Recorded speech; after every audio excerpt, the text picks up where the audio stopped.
Welcome to the RezX Leaders Podcast, where we interview various Indigenous leaders about their community, their vision, and a little bit about themselves. For this first season of RezX Leaders, our theme is Christmas, and we will be talking to the Chief and Council of Muscowpetung First Nation. My name is Chris Ross, and I am your host.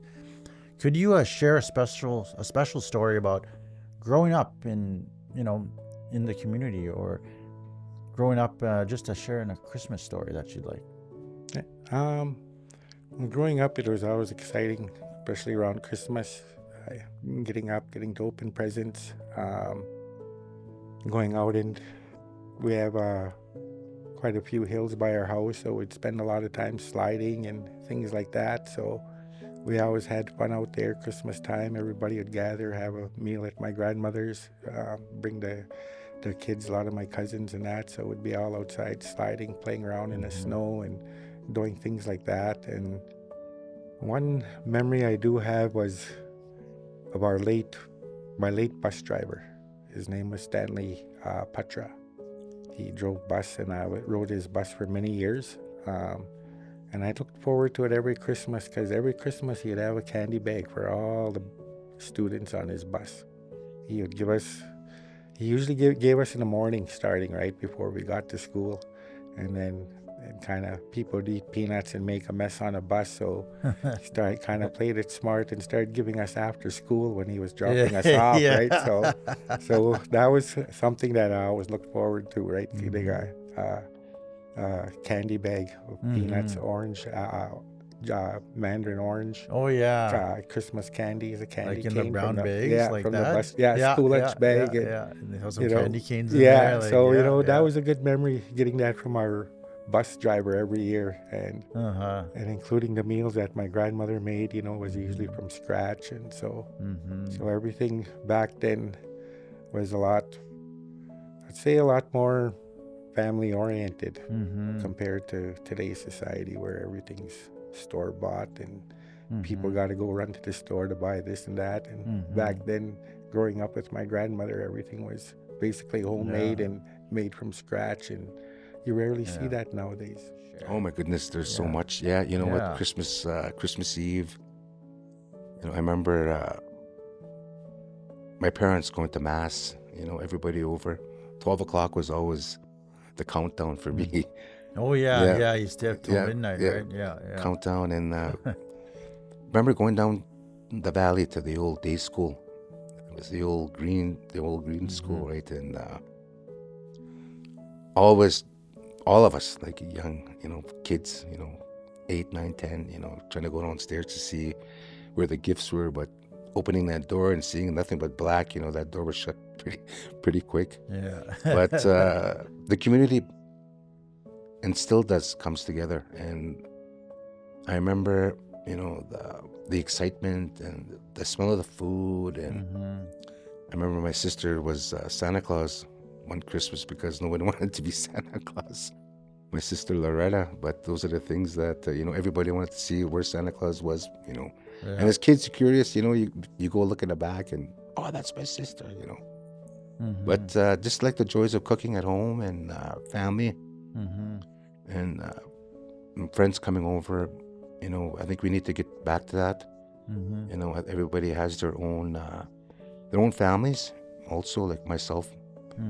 My sons and my daughters have their own families also, but even getting together, even prior to Christmas, I think breaking bread with family and friends, and the reason what Christmas is about is never forgotten or never ever. How can I say that? It's always a part of any meal for us. Yeah, it's giving thanks to what the real meaning of Christmas is giving, and the Lord Jesus Christ's birthday, and He was born for man, for all man, all mankind, and to remember that. Sometimes we forget about it sometimes, right? With the shopping, and the kids. Like for me, Christmas is for kids, and for me, I really never expected anything. Like it's just a matter of everybody had a meal, everybody got a gift, and I was bad for opening up Christmas presents when everybody was upstairs, so I knew Oh, what I was yeah. getting already. Yeah. Now trying to find tape next thing, right? But yeah, it was great. Yeah, it was great. Yeah. Yeah, I love Christmas. Yeah. I love Christmas. Christmas was always a big part of my family. My mom was big on making sure our home felt Christmassy. We had Christmas trees. She'd decorate it. She'd make sure that everybody had a gift. We always had people coming over and the random drop-ins. And when we would go Christmas shopping, she'd make sure to get extra gifts so people would feel that love when they came to our house. So Christmas is a big part of my life now because of how it made me feel when I was younger. My mom used to tell me sometimes it was a little bit lonely for her because she lost her mother. So she wanted to make sure that we never felt that loneliness. So she would make sure that we had good Christmases. Now I see what she talked about when she talked about being lonely because I lost my mother now as well. So I look to how I was raised and how she made Christmas special for me growing up, even though she was facing those feelings of missing her mother. I now in return face those feelings of missing my mother, but with that teaching in the back of my mind, making sure that it's not just about me for Christmas, it's about my children. And it's about how it makes you feel. It makes you feel good, it makes you feel loved, and it makes you feel happy. And that's what I want to bring to my family, is making sure that they have those feelings, same feelings that I had growing up, where we had dinners, we had family gatherings, we had unity, we had happiness, and nobody felt like they weren't welcome in our home. And I really, that's what I think of when it comes to Christmas. Also living in the community, how whenever Christmas came around, everybody would get together at the school. There was gatherings, everybody was happy, everybody was laughing. Sometimes in living in the community, and especially being a leader, politics gets involved, and that because they feel they didn't vote for you, they shouldn't attend these. But I think sometimes we have to push those feelings aside. And how are we supposed to move together if we don't push those feelings aside? At the end of the day, we're all family. In the community, we're all related. And we should remember that. And despite what we believe politically, that's how we're going to bring our community together, is by believing, taking off the chief's title, taking off the counselor's title, taking off who you voted for or who you supported for, and just believing that we're family. And when somebody passes away, that's when we get together. That's when we remember. And that's when people should not let politics get involved, because life is short. And we need to remember that. And we need to remember to be there for each other. Everybody's going through a struggle, and we don't know what they're struggling. And we need to be mindful of that and continue to remember we're all related and we're all going through something, and to be respectful and kind. Growing up on Christmas time, when we were on reserve, it was always the families. All the families come together on my mom's side, my dad's side.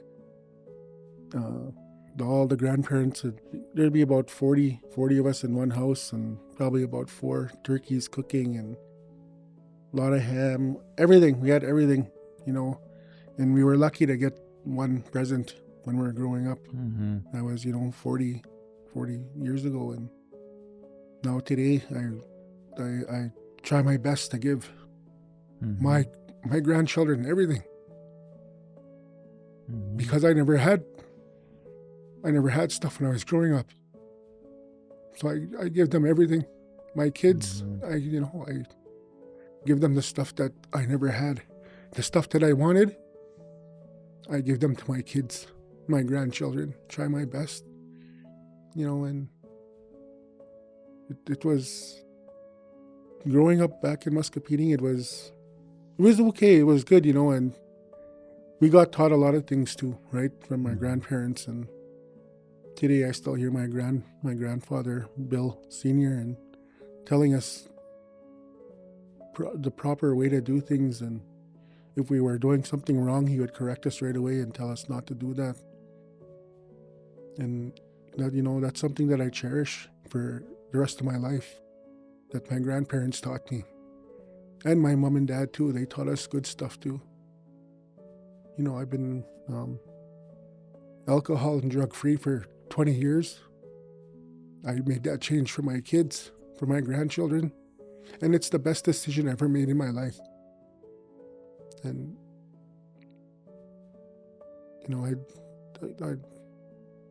I don't know. It's good. I love it. I love the way I'm living now, and I'm a leader for our nation, and I'll do my best, to give my grandchildren the best Christmas, and my kids and my wife. Okay. First of all, I'd like to thank you for this time, this interview. I'd like to wish everybody a Merry Christmas and a Happy New Year, everybody from our community, everybody that's watching this, and their families. And also the loved ones that we lost, and wish them all a Merry Christmas and a Happy New Year and best of wishes in 2025. Thank you. Hello. For me, I'd like to wish everybody, every membership, every band member, your families, your grandchildren, to each and everybody that you love and care for, have a very blessed Merry Christmas and blessings and safety to each and everybody's home fires. Prayers sent out for safety and for caring, and love each other. Merry Christmas and a Happy New Year. Yeah, I just want to say that I hope everybody has a safe Christmas, and I hope that you have a lot of food to eat, lots of presents and gifts to give to everybody, and just remember the whole purpose of Christmas is bringing family together, having a joyous occasion, and I hope to see everybody soon, and everybody's in my prayers. Thank you. Season's greetings to our fellow members that are out there and watching this podcast.